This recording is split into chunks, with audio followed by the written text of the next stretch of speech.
Start. उपाध्यक्ष महोदय, मैं इस बिल का स्वागत करता हूं।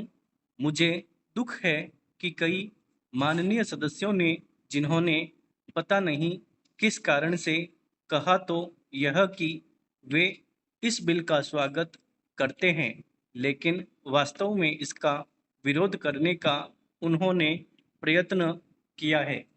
आखिर इस बिल में कौन सी ऐसी चीज है जो कि हिंदी को कोई एक विशेष स्थान दिलाती है?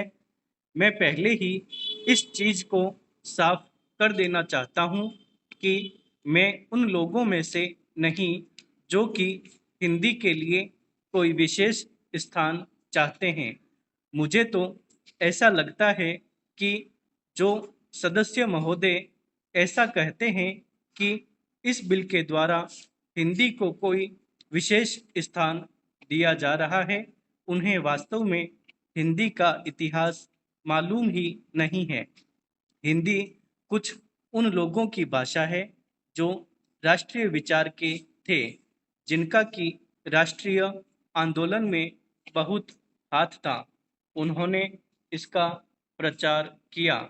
यह ध्यान देने की बात है कि राष्ट्रीय आंदोलन के समय में हिंदी की एक ही संस्था नहीं थी, बल्कि दूसरे राष्ट्रीय विद्यालय भी थे और महात्मा गांधी के आदेश के अनुसार वे राष्ट्रीय विद्यालय काम करते थे।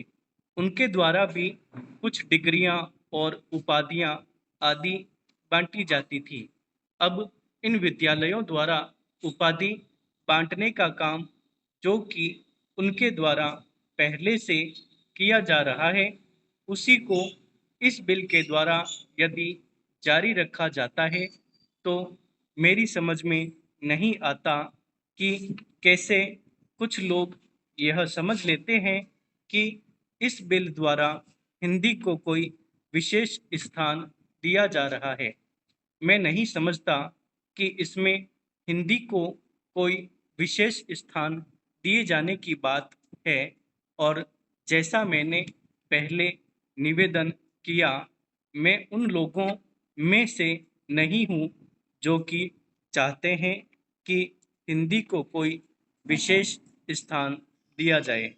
लेकिन मैं एक बात अवश्य उन लोगों से पूछना चाहता हूँ, जब भी उन्हें अवसर मिलता है किसी न किसी तरीके से एक ऐसे राष्ट्रीय निश्चय का, जो कि आज नहीं बल्कि आज से कई वर्ष पहले लिया गया था, उसका विरोध करने के लिए तैयार रहते हैं।